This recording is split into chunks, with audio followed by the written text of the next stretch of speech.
Saludos amigos y amigas que siempre están siguiéndonos al tanto de los trabajos de Voces Virtual. Mi nombre es Taicha Meléndez, coordinadora del programa educativo en vacunación de adultos de Voces, Coalición de Inmunización y Promoción de la Salud de Puerto Rico.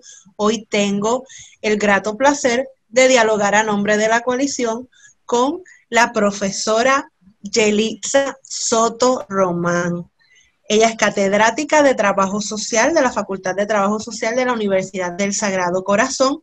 Posee un bachillerato en Artes con concentración en Trabajo Social de la Universidad de Puerto Rico y una maestría en Trabajo Social eh, en Familias, Niños y Adolescentes de la Escuela Graduada de Trabajo Social Beatriz Lasalle. Actualmente ella se encuentra completando su trabajo de disertación doctoral en el área de psicología clínica y a través de sus años de experiencia se ha desempeñado como profesora, coordinadora del componente de la práctica supervisada en trabajo social y como consejera académica del programa.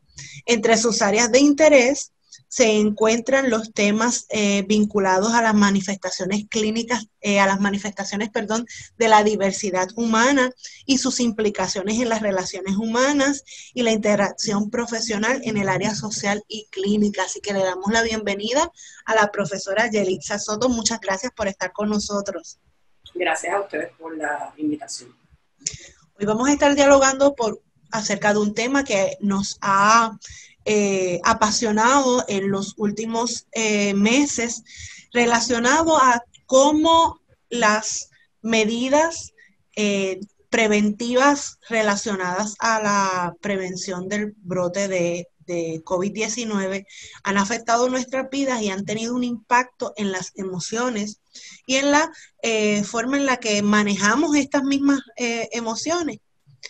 El tema surge de una preocupación muy genuina planteada por la OMS en las guías de, eh, de manejo y prevención de la condición en el escenario de los establecimientos de larga duración, establecimientos de cuidado de larga duración para adultos mayores.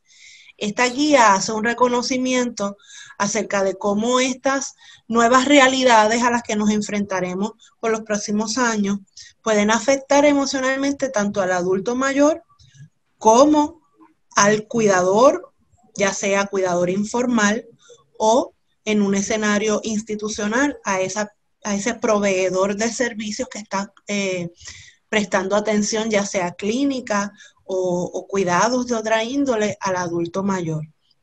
Así que esto es un asunto que ha rondado nuestra mente, nuestra preocupación por algún tiempo. Tenemos muchos amigos de la Asociación de Dueños de Centros de Larga Duración, centros de cuidado de larga duración, amigos aliados que hemos allegado a la coalición desde hace unos cuantos años a través de la oficina de la Procuradora de la Persona de Edad Avanzada y queríamos proveer este espacio para ellos, para poder dialogar acerca de estos asuntos de índole emocional, de índole psicológica, que pudieran estar teniendo algún impacto sobre sus vidas. Así que yo agradezco mucho la intervención de hoy con la profesora Soto, porque esto es uno de los temas, ¿verdad?, que le atañen precisamente a esos trabajadores sociales que están a diario atendiendo y prestando el servicio debido a esta población. Así que muchas gracias, profesora.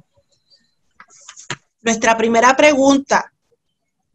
Sabemos que los adultos mayores son un grupo altamente vulnerable a enfermar gravemente por el COVID-19 y en adición a ser impactados adversamente debido a las medidas de control de infecciones por esta pandemia, las medidas que nos ha impuesto esta nueva realidad de vida.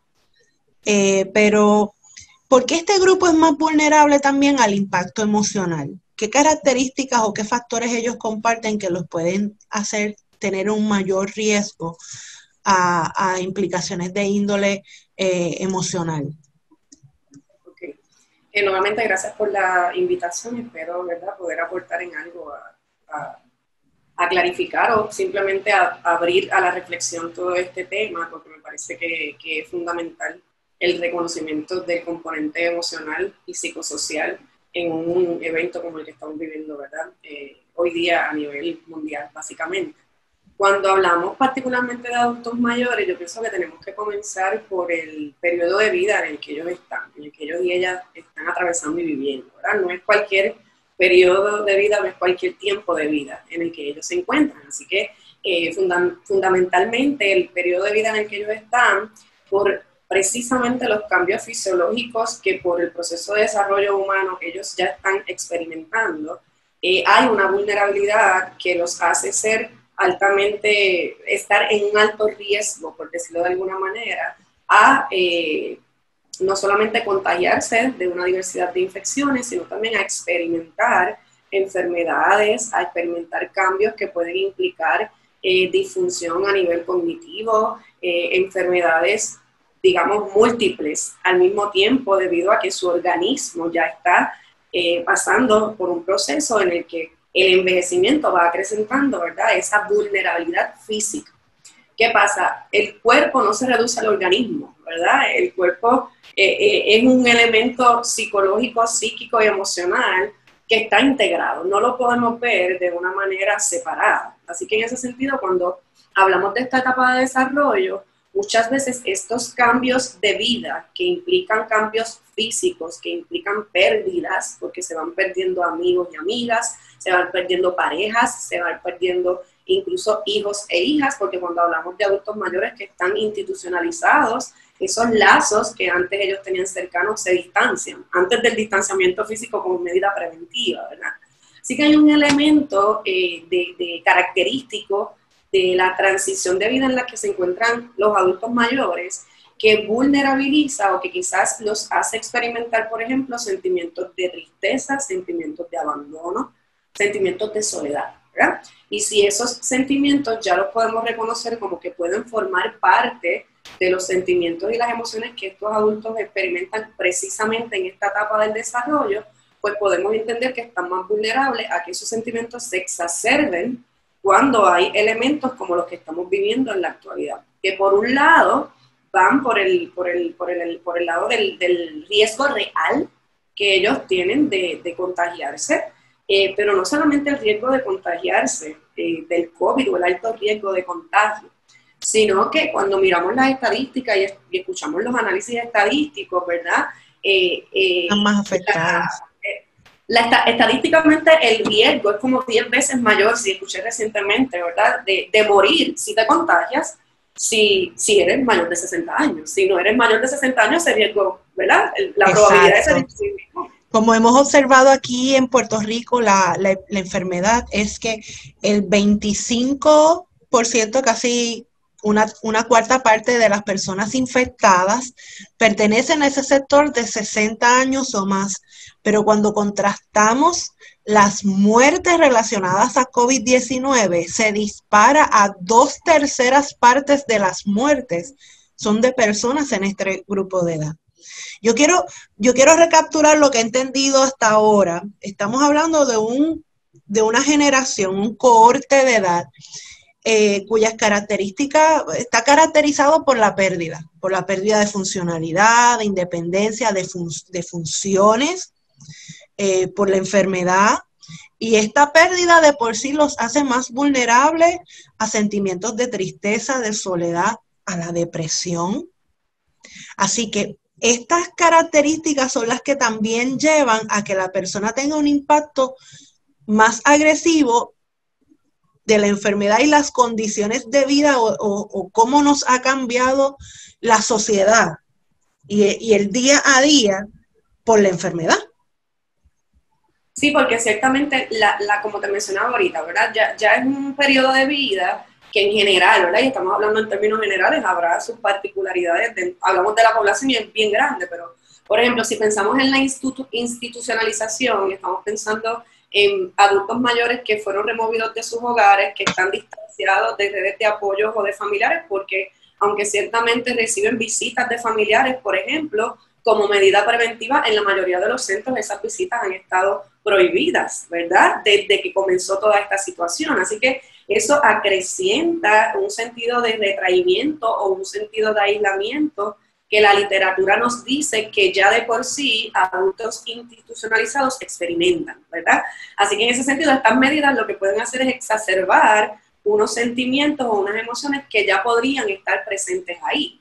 Si tomamos lo de las estadísticas ¿verdad?, que retomaste y lo miramos desde la perspectiva de la amenaza o del nivel de riesgo de muerte, estamos en un periodo de vida donde la muerte está más cercana, ¿verdad? Estamos hablando de un periodo de vida donde estamos más cerca de ese evento que también es una transición de vida, pero que culturalmente no necesariamente lo visualizamos así y que ciertamente produce temor. Así que esto representa como un recordatorio, como una inminencia, lo inminente de esa amenaza de que la muerte está más cercana. Y eso puede ciertamente exacerbar temores, preocupaciones, angustia, ¿verdad? Y en ese sentido, si no tenemos eso en perspectiva y no lo visualizamos de esa manera, pues muchas veces nos concentramos en protegerlos y protegerlas. Protegerlos físicamente. Claro, físicamente, pero nos olvidamos de que el componente psicosocial y el componente emocional va de la mano. De hecho, el sistema inmunológico se debilita. Sí, hay presencia alta de sentimientos de soledad, de sintomatología depresiva, pues por lo tanto tampoco ignorar ese componente o quizás restarle importancia a ese componente les ayuda físicamente. ¿Y cómo los protegemos? ¿Cómo los protegemos emocionalmente? ¿Cómo los protegemos del impacto en las emociones, en la psiquis? ¿Qué factores pueden ser entonces protectivos? ¿Cómo podemos, estas medidas de protección que tenemos de la mascarilla, del distanciamiento físico, cómo entonces reconectamos con el viejo para evitar ese impacto emocional, que ese impacto sea más fuerte, más severo, más serio en su día a día? Sí, yo pensaría cómo lo minimizamos. Yo creo Perfecto, sí. Que no hay tal cosa como evitarlo, porque esta situación ha sido una situación, ¿verdad? No hay una vacuna para eso. Inmunización tampoco, ¿verdad? Nadie está exento de experimentar sentimientos de ansiedad, de preocupación, temores, tristeza. Ninguno y ninguna estamos exentos, pero si pensamos en la población de adultos mayores, por lo que acabamos de discutir, ¿verdad?, en esa primera pregunta, y pensamos en cómo podemos minimizar, yo te diría que podemos comenzar con las cosas más simples y las cosas más básicas, que muchas veces las perdemos de perspectiva precisamente porque estamos enfrentando situaciones tan complejas o de tanta envergadura que, ¿verdad?, que podemos pasar como desapercibidas. Así que, por ejemplo, cosas tan fundamentales, decías, cómo podemos conectar con los viejos y viejas, ¿verdad? Pero cosas tan fundamentales como el acompañamiento y la escucha, ¿verdad? Muchas veces, lamentablemente, cuando estamos en este periodo de vida, un periodo de vida para el que vamos todos y todas inevitablemente a atravesar, ¿verdad? Pero cuando nos relacionamos con personas que están en este estado de vulnerabilidad, o donde se exacerba la fragilidad humana, ¿verdad?, en ese periodo de vida, muchas veces los subestimamos, ¿verdad?, o los infantilizamos. Entonces, con toda la mejor intención, porque quizás lo que queremos es cuidarles, queremos protegerles, pero muchas veces ni siquiera prestamos atención a lo que ellos tienen que decir, a lo que ellos quizás quisieran apalabrar, ¿verdad? Así que esa escucha a lo que tengan que decir, sea preocupaciones por lo que está ocurriendo, sea algo que no tiene nada que ver con lo que está ocurriendo, ¿verdad? Pero en que ellos puedan apalabrar a aquellos que todavía tengan la funcionalidad de hablar, ¿verdad? Porque sabemos que hay algunos que están en unos, ¿verdad?, en unos periodos más graves que quizás ni siquiera pueden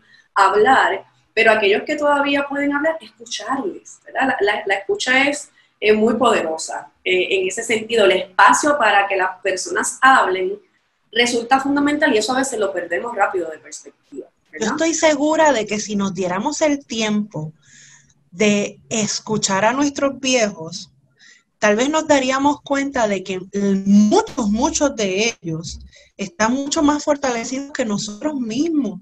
para afrontar estas nuevas realidades, esta crisis que se ha formado y que sus experiencias de vida los han convertido en viejos resilientes, en viejos fortalecidos, que ellos pudieran igualmente estar proveyendo ese acompañamiento emocional, ese acompañamiento a la distancia y fortalecer redes de apoyo social, quizás hasta por teléfono, con otros pares, con personas de su mismo grupo, pero también darnos nosotros la oportunidad.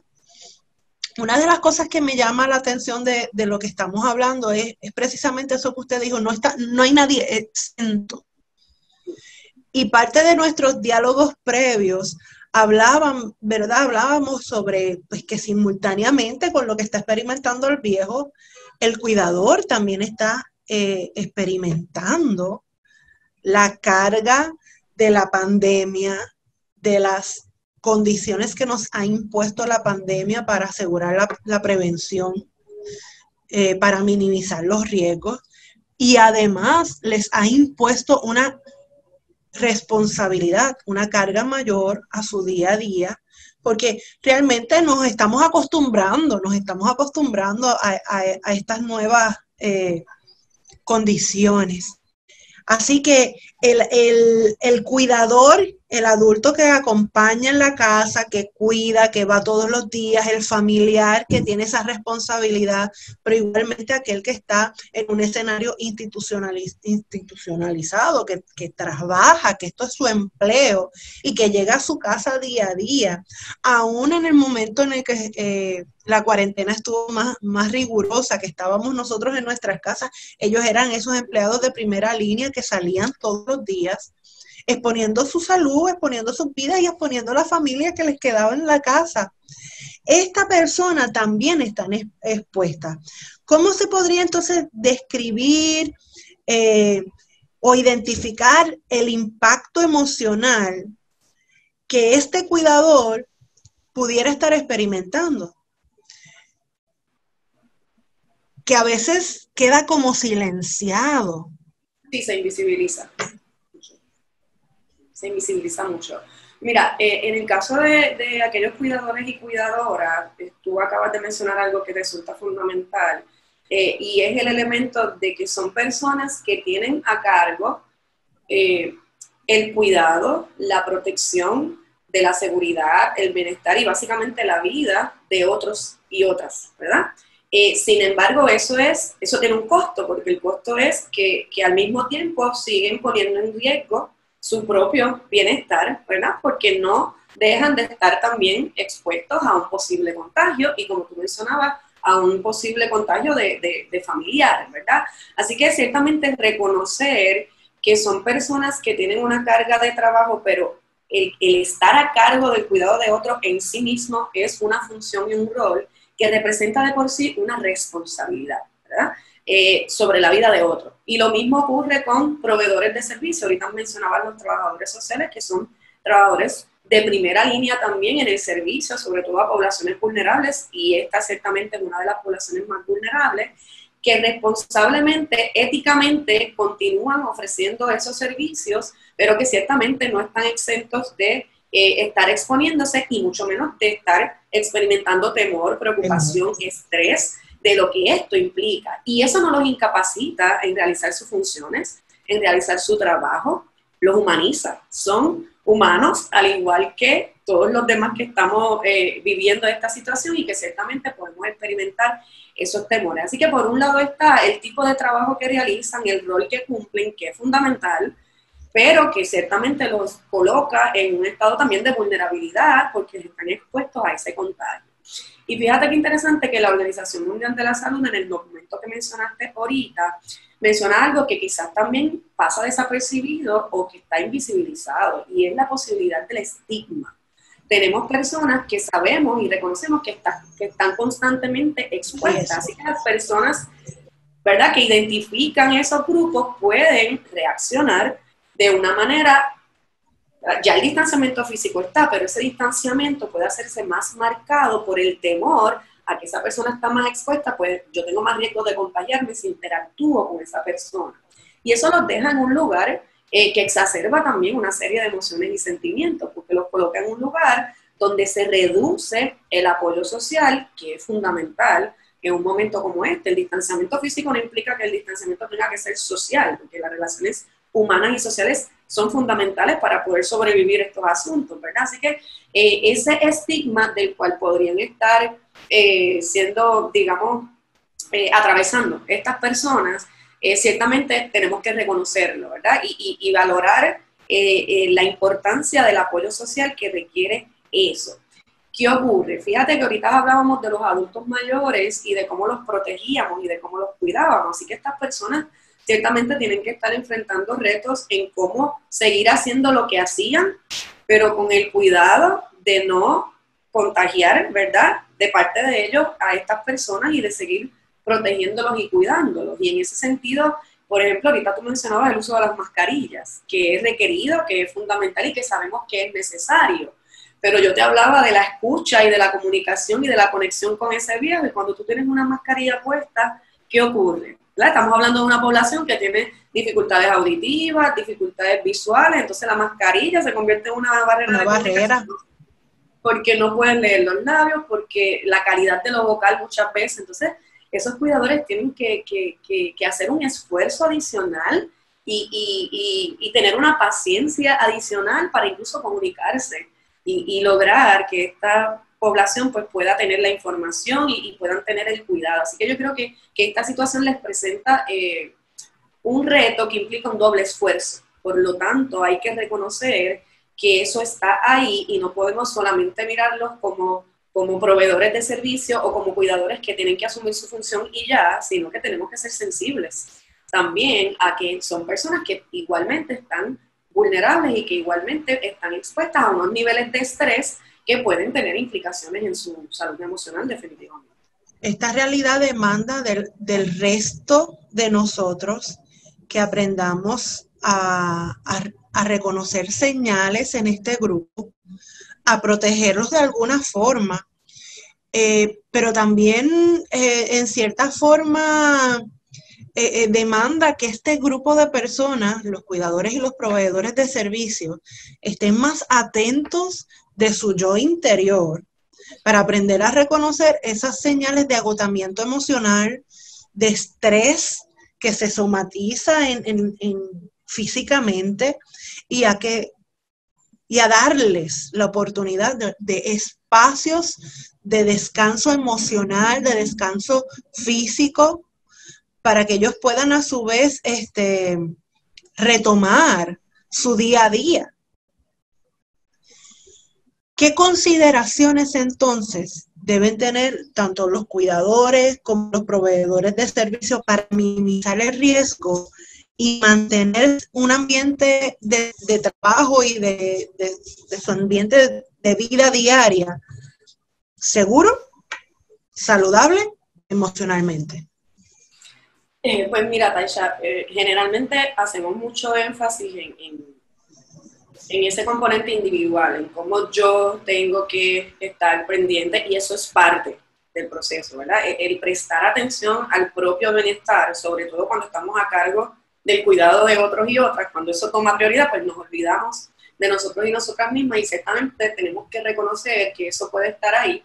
Como te decía ahorita, no pensar que yo estar experimentando sentimientos de temor, angustia, preocupación, implica que estoy incapacitada para ejercer mi rol y mi función, sino que es natural o que es esperado que yo me pueda sentir así y reconocerlo a tiempo para yo poder trabajarlo, ¿verdad? Y buscar los recursos de apoyo que necesite, etcétera. Pero ciertamente no es un elemento, ¿verdad? Hablabas de mantener un ambiente de trabajo seguro y estable emocionalmente, y en ese sentido pues ahí no solamente entra lo que en calidad individual podamos hacer, sino que por ejemplo a nivel institucional y a nivel, ¿verdad?, más macro, tenemos que garantizar unas condiciones, ¿verdad? Hay que garantizar unas condiciones de trabajo que permitan o propicien precisamente un ambiente seguro y emocionalmente saludable. ¿Qué podemos hacer para eso y quiénes están involucrados en eso? Pues ciertamente están involucrados los mismos cuidadores y cuidadoras, los mismos proveedores de servicios, pero también las personas que están a cargo, ¿verdad?, de estos centros y de estas instituciones tienen un nivel de responsabilidad para colaborar, propiciar o estimular que ese ambiente se pueda dar. Y eso puede ir desde el mismo reconocimiento que te mencionaba ahorita, de que estas implicaciones y este impacto existe y es tan importante manejarlo como manejar las medidas de prevención para el contagio físico, ¿verdad? Es un componente integral que se debe tener presente. Y hablabas ahorita de asegurar y garantizar esos espacios de descanso y esos espacios de, ¿verdad? La Organización Mundial de la Salud, de hecho, menciona espacios de reflexión sobre lo que está ocurriendo, espacios de que se pueda hablar sobre lo que se está ocurriendo, ¿verdad? El diálogo entre pares que experimentan quizás el mismo tipo de situaciones. Cuando hablaba ahorita del estigma, pues si han pasado por experiencia, eso posibilita el tramitar esos sentimientos o pensamientos que muchas veces se quedan aquí o se quedan aquí y no salen. Y en la medida que no salen, pues pensamos que podemos seguir y llega un momento en que, ¿verdad?, eso detona y no nos percatamos. Son tóxicos esos pensamientos. Son tóxicos. Así que en ese sentido, por ejemplo, en el caso de a nivel institucional, pues sería importante tomar en consideración de garantizar esos periodos de descanso, tomar en consideración los horarios y los turnos de trabajo, propiciar que el ambiente de trabajo sea un ambiente de apoyo mutuo, donde haya una interacción y un espacio de reflexión entre pares, ¿verdad? Son cosas que quizás para algunos centros sean más retantes que para otros, porque quizás no cuentan con el personal, pero que hay que buscar la manera de crear esos espacios y de propiciar eso, porque en la medida en que eso no está, nos concentramos en que en el cumplimiento de la función y en el cumplimiento del cuidado, pero si los cuidadores y los proveedores de servicio no están bien, los adultos mayores tampoco lo van a estar. Así que esto es interdependiente. Y en la medida en que se asume una responsabilidad compartida, yo entiendo que es en la medida en que ese tipo de ambiente se puede propiciar y se puede generar. Claro, hay que planificarlo y hay que tenerlo presente, porque no se va a dar de manera automática. Tenemos que tenerlo presente y articular esfuerzos dirigidos hacia eso. Esos mismos factores protectivos se deberían poder trasladar al escenario del hogar, en la comunidad, cuando el cuidador es un familiar y tiene una red de apoyo saludable. Porque en los casos donde es un cuidador solo, aislado, sin amistades, sin amigos, sin apoyo, sin familiares, pues va a ser desgastante y drenante igualmente para él. Pero cuando tenemos un cuidador principal que tiene hermanos, que tiene miembros en la comunidad conscientes, vamos a retomar ese don de gente, ese sentimiento de solidaridad, vamos a darle el apoyo que esta gente necesita para tener su respiro, para cuidarse ellos mismos, para poder cuidar de otros y para poder ayudarles en sus necesidades del día a día. Yo pienso que muchas de nuestras comunidades están bien llenas de viejos. Y mientras hayamos personas que podemos, ¿qué me cuesta si voy a llegar a la farmacia de cualquier forma, si voy a llegar al supermercado de igual forma? ¿Qué me cuesta hacer el acercamiento a ese vecino que está cuidando de su viejo, que tiene quizás un familiar encamado, que lo pone en mayor riesgo? Recobremos ese sentido de civismo y de comunidad para ayudarnos los unos a los otros. Eso es lo que nos caracteriza a nosotros como pueblo. Profesora, ¿algún pensamiento o recomendación final para compartirnos acerca de cómo minimizar el impacto emocional de toda esta situación?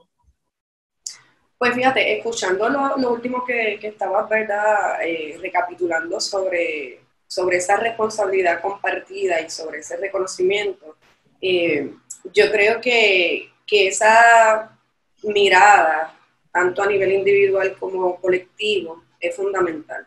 Pero esa mirada, desde mi perspectiva, tiene que ser una mirada humana, tiene que ser una mirada solidaria, y tiene que ser una mirada de compromiso. ¿Por qué? Porque fíjate que desde la perspectiva de lo humano implica incluso rescatar los rostros humanos de los números y las estadísticas. Estamos bombardeados de medidas, de estadísticas, de números que se disparan, y en ese sentido, detrás de esos números siempre hay una persona, siempre hay un ser humano, pero lamentablemente la información que recibimos desdibuja ese rostro humano, no lo presenta. Entonces tenemos, yo creo que hacer un esfuerzo tanto individual como colectivo de recordarnos y recordarles a otros y a otras constantemente que detrás de eso lo que hay son seres humanos. Y en ese sentido, si perdemos eso de perspectiva, los temores, la ansiedad, el elemento de complejidad de lo que estamos viviendo resulta entonces atropellado y siempre va a resultar más atropellado para las poblaciones vulnerables. Ahorita tú mencionabas la distinción entre los cuidadores y las cuidadoras formales e informales. Y dentro de ese grupo, ¿verdad? Los cuidadores informales ciertamente están en mayor vulnerabilidad. No tienen una paga remunerada por ese trabajo. Muchas veces están solos y solas con ese viejo, con esa vieja, que es o su papá, o su mamá, o su abuelo, o su abuela. O sea, que hay un vínculo afectivo ahí que exacerba la preocupación, el cansancio, ¿verdad? Así que no estamos en las mismas condiciones. Y yo creo que eso hay que continuar repitiéndolo, ¿verdad? Esta pandemia, estas medidas preventivas no impactan de la misma manera a todo el mundo, aunque sean las mismas para todo el mundo, ¿verdad? Hay grupos que están más vulnerables, que están en desventaja y que no están en unas condiciones que propicien un estado de bienestar emocional o no tienen los recursos para poder estar bien, ni físicamente ni emocionalmente. Pues por lo tanto, crear las condiciones es fundamental. Y en crear esas condiciones, todos y todas tenemos responsabilidad, desde la responsabilidad individual, comunitaria, que tú mencionabas, ¿verdad? Hasta el gobierno, el Estado y las medidas que se establecen para manejar esta situación. Y sí reconozco que es compleja. Aquí nadie está diciendo que no resulta compleja, puede representar un reto, pero desde una mirada que respete la dignidad de las personas, que respete los derechos humanos fundamentales y básicos de toda persona humana, yo creo que estaríamos en mejor posición de poder tomar decisiones e implementar unas medidas que son necesarias de una manera que prevalezca, ¿verdad? Ese rostro humano, ese respeto al ser humano y esa garantía de que esos derechos humanos sean respetados en todos los niveles, tanto a nivel de la interacción tú a tú, como de la interacción, ¿verdad?, macrosocial y de las decisiones que se toman a nivel institucional y social. Muchísimas gracias por su tiempo, profesora Soto.